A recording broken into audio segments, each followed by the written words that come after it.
Certaines situations dans la vie arrivent sans avertissement. Elles s'écrasent contre notre routine et bouleversent tout ce que nous pensions savoir du monde. Pour les ambulanciers des services d'urgence de Pine Valley, ce moment arriva un matin d'automne, lorsqu'ils découvrirent que parfois, les créatures les plus sauvages savent exactement quand briser les lois de la nature. Les roues de l'ambulance ronronnaient sur la route de montagne, tandis que Sarah vérifiait une dernière fois les détails de l'appel. C'était une intervention simple. Madame Peterson était tombée dans sa cuisine et avait besoin d'aide pour se relever. Rien d'urgent, rien qu'il n'ait déjà fait des centaines de fois auparavant. Mike gardait les yeux fixés sur la route sinueuse devant lui, naviguant prudemment dans les virages serrés que les habitants du coin connaissaient par cœur. Le brouillard du matin s'accrochait au sol comme une épaisse couverture, les obligeant à rouler plus lentement que d'habitude. Leurs phares perçaient la brume dense, créant une sorte de tunnel lumineux devant eux. La forêt se resserrait de chaque côté, ses pins anciens dressés comme des sentinelles silencieuses dans la lumière matinale. Le premier signe que quelque chose n'allait pas apparut lorsqu'une ombre traversa le faisceau des phares. Le pied de Mike se posa instinctivement sur la pédale de frein, mais rien n'aurait pu les préparer à ce qui surgit du brouillard. Là, en plein milieu de la route, se tenait l'un des plus grands ours noirs qu'ils aient jamais vus. La main de Sarah se porta immédiatement à la radio, prête à signaler un danger lié à la faune, mais quelque chose la stoppa. Cet ours n'agissait pas normalement. Tout autre ours aurait fui à la vue d'un véhicule approchant, disparaissant dans la sécurité de la forêt. Mais celui-ci restait planté là, bloquant complètement leur chemin. Les doigts de Mike se crispèrent sur le volant. « Il y a un problème », murmura-t-il, exprimant ce qu'ils ressentaient tous les deux.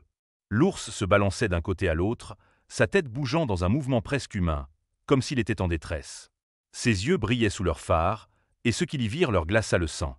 Il y avait de l'intelligence dans ce regard. Et quelque chose de plus, du désespoir. L'ours fit un pas vers l'ambulance, et tout leur instinct leur criait de reculer, de s'éloigner. Mais ce qu'il fit ensuite remit en question tout ce qu'il pensait savoir sur les animaux sauvages. Il leva sa patte droite, non pas en signe de menace, mais dans un geste indéniable qui ressemblait presque à un humain essayant d'arrêter une voiture. Sarah travaillait comme ambulancière dans ces montagnes depuis 15 ans. Elle avait déjà vu des ours, ils en avaient tous vu. Mais jamais comme ça. Jamais un qui semblait essayer de communiquer. Jamais un qui regardait une ambulance avec ce qui ne pouvait être décrit que comme de la reconnaissance. L'ours bougea encore, cette fois avançant délibérément vers la vitre du conducteur. Ses mouvements étaient prudents, presque doux malgré sa taille imposante. Ce n'était pas de l'agressivité. Ce n'était pas un comportement territorial. C'était autre chose.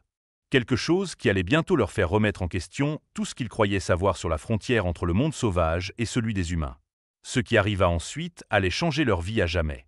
L'ours colossal posa sa patte sur la vitre de l'ambulance, laissant une empreinte bien visible dans la condensation du matin. Son souffle embua le verre, créant une scène presque surnaturelle dans la lumière de l'aube. Sarah et Mike restèrent figés, leur formation en urgence ne leur offrant aucun protocole pour un moment aussi irréel. Les yeux de l'ours ne les quittaient pas. Ce n'étaient pas les yeux vides et sauvages d'un prédateur. Ils exprimaient quelque chose qui ne devrait pas exister dans la nature. Une intelligence claire et concentrée, et un appel à l'aide indéniable. Les mouvements de l'animal devinrent plus frénétiques, mais toujours sans agressivité. Il faisait quelques pas loin de l'ambulance, puis revenait, les fixant chaque fois avec ce regard troublant de lucidité. « Ce n'est pas normal », chuchota Sarah, sa voix à peine audible sous leur cœur battant. Chaque formation qu'ils avaient suivie sur la faune répétait le même principe. Les ours évitent le contact avec les humains, sauf s'ils sont menacés ou affamés. Mais cet ours ne montrait aucun signe de l'un ou l'autre. Au lieu de cela, son comportement ressemblait à quelque chose qu'ils avaient déjà vu, chez des humains désespérés qui cherchaient de l'aide. Les gestes de l'ours dissipèrent leurs derniers doutes sur ses intentions. Il se dirigea vers l'avant de l'ambulance, se redressa sur ses pattes arrière et posa ses deux énormes pattes sur le capot. Le véhicule s'affaissa légèrement sous son poids. Puis, dans une démonstration défiant toute leur connaissance sur la faune, il se laissa retomber au sol et fit plusieurs pas délibérés en direction de la forêt, avant de se retourner pour les regarder. Lorsqu'aucun des deux ambulanciers ne bougea, l'ours revint et répéta son manège. Chaque fois qu'il s'éloignait vers la forêt, ses gestes devenaient plus pressants. Il avançait de quelques pas, se retournait, puis revenait vers eux lorsqu'ils ne le suivaient pas. Le schéma était impossible à manquer.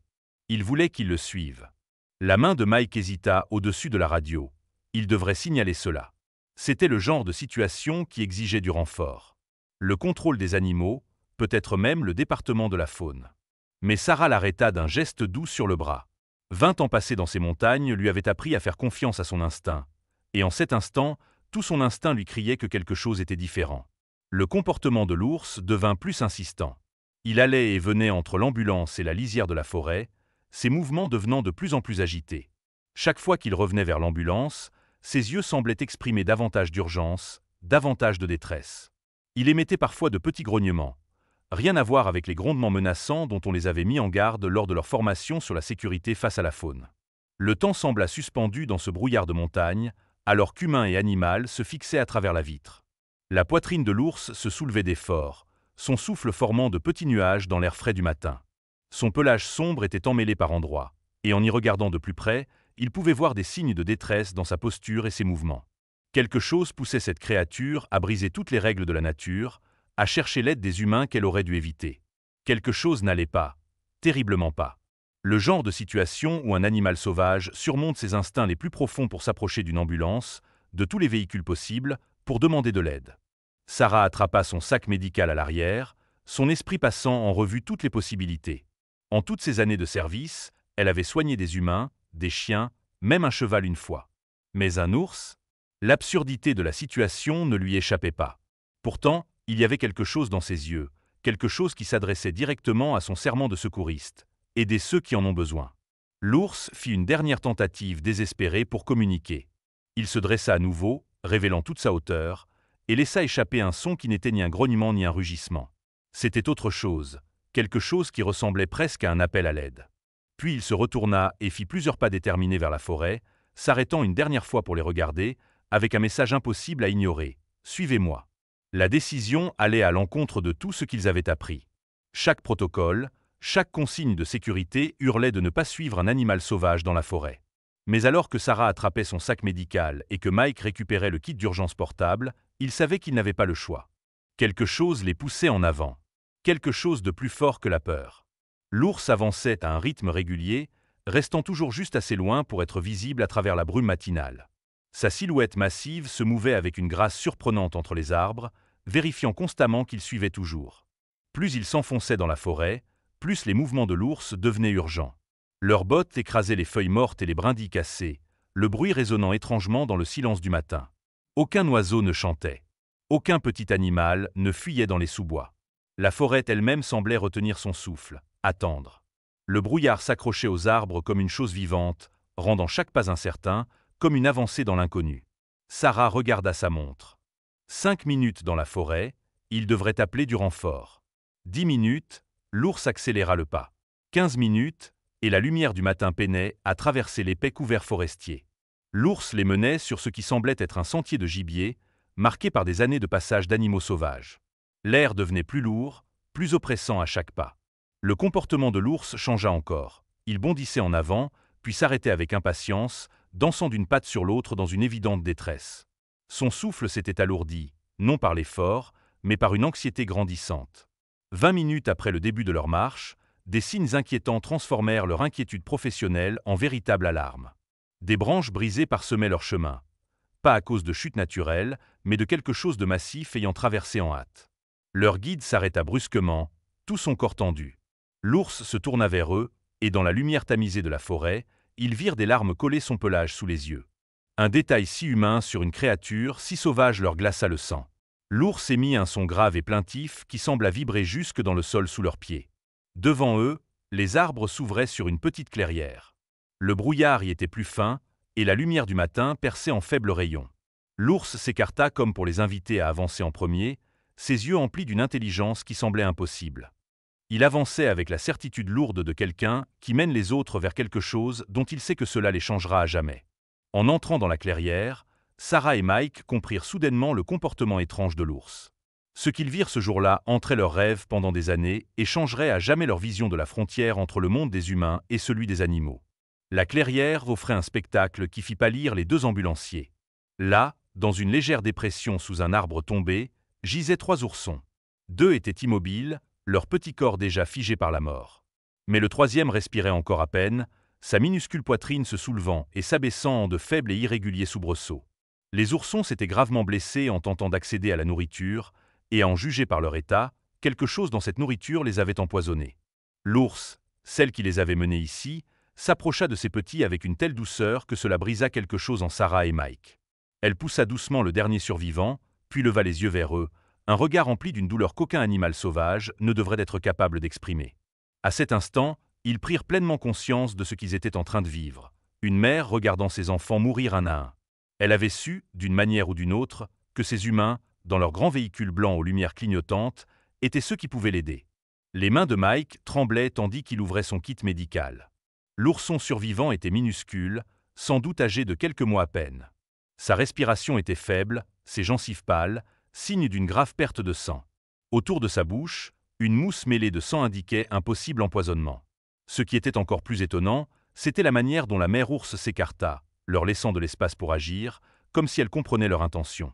Leur instinct professionnel reprit le dessus, chassant la stupeur. Sarah évalua rapidement l'état du petit, tandis que Mike préparait le matériel d'urgence. L'ourson avait de profondes lacérations aux pattes et à la bouche causées par le métal tranchant, mais le vrai danger restait l'empoisonnement. Des bidons vides d'antigel traînaient parmi les déchets, leur liquide à l'odeur sucrée un piège mortel pour n'importe quel animal qui le trouvait. L'ours les observait attentivement, ses yeux reflétant une intelligence presque surnaturelle. Elle émettait de petits gémissements, touchant du museau chacun de ces oursons morts avant de reporter son regard sur les ambulanciers avec une peine si brute qu'ils en eurent le souffle coupé. Ce n'était pas qu'un simple instinct animal. C'était l'amour désespéré d'une mère. Un amour si puissant qu'il avait poussé à briser toutes les lois naturelles pour chercher de l'aide auprès des humains, ces mêmes êtres qui avaient causé cette tragédie. Les mains de Sarah tremblaient en vérifiant les signes vitaux du petit. Son pouls était faible et irrégulier, son petit corps se refroidissant à vue d'œil. Le choix de la mère ours devenait soudain évident. Elle avait vu ses petits tomber malades un à un, impuissantes.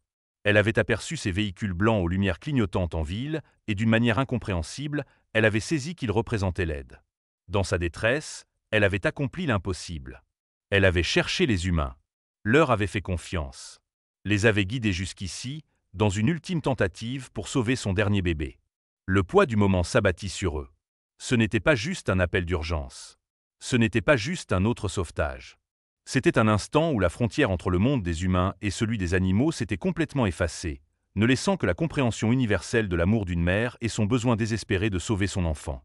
L'ours restait là, imposante, à la fois protectrice et suppliante, tandis que les ambulanciers se battaient pour sauver son dernier petit. Le temps semblait suspendu dans cette clairière enveloppée de brouillard, comme dans un cocon protecteur.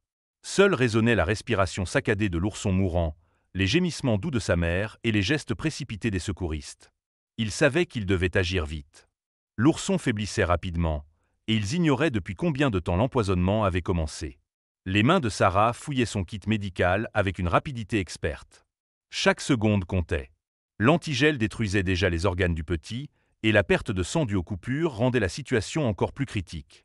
Ils devaient faire vite, mais aussi être prudents. Un seul geste maladroit pourrait effrayer l'ours, dont la confiance en eux ne tenait qu'à un fil. Mike appela du renfort à la radio, sa voix restant posée malgré la gravité de la situation. Il demanda l'intervention des services animaliers, d'un vétérinaire, de n'importe qui pouvant aider. Mais la première aide se trouvait à au moins 30 minutes d'ici. L'ourson n'avait pas ce temps-là. Ils allaient devoir faire avec les moyens du bord.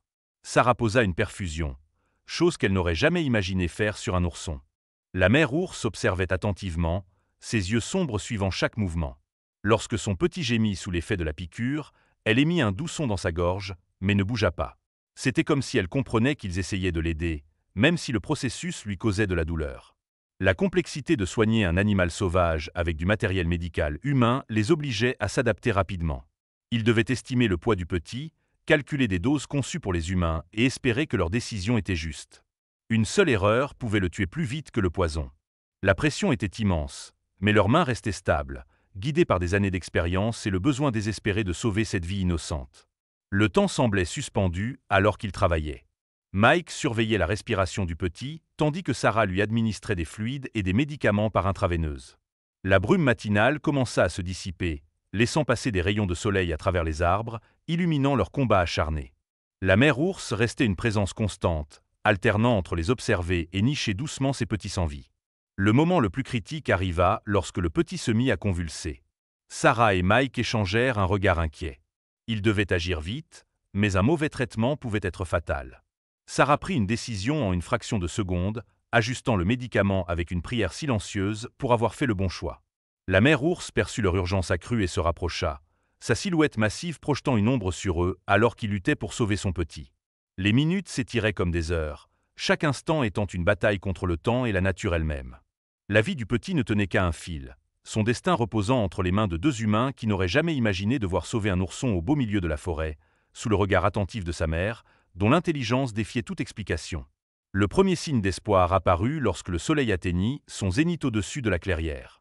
La respiration du petit se stabilisa, son minuscule corps luttant contre le poison qui avait emporté ses frères et sœurs. Lorsque l'équipe de secours animalière arriva enfin, elle découvrit une scène inédite. Deux secouristes et une mère ours unis dans un même but, brisant toutes les règles du monde naturel. Sarah et Mike reculèrent, leurs uniformes tachés de terre et du sang du petit, tandis que les vétérinaires de la faune prenaient le relais. La mère ours resta calme, comprenant instinctivement que ce nouveau groupe d'humains était là pour aider. Sa confiance, née d'un besoin désespéré, ne faiblit jamais. Des heures plus tard, alors que l'équipe de secours transportait soigneusement le petit survivant pour poursuivre son traitement, la mère ours fit quelque chose que les deux secouristes n'oublieraient jamais. Elle s'approcha lentement, baissa sa tête massive et appuya doucement son front contre leurs jambes, l'une après l'autre. Ce fut un geste d'une telle pure gratitude que Sarah sentit des larmes couler sur son visage. L'histoire se répandit rapidement dans la communauté des secouristes. Certains parlèrent de miracles, d'autres de simples hasards. Mais pour Sarah et Mike, c'était bien plus profond. Ils avaient vu l'amour d'une mère transcender les frontières entre les espèces, perçu l'intelligence et la confiance dans les yeux d'un être qu'on leur avait appris à craindre. Cet événement ne modifia pas seulement les protocoles, il entraîna la création de nouveaux programmes de formation pour les secouristes, axés sur les rencontres avec la faune sauvage et la relation complexe entre les humains et le monde naturel.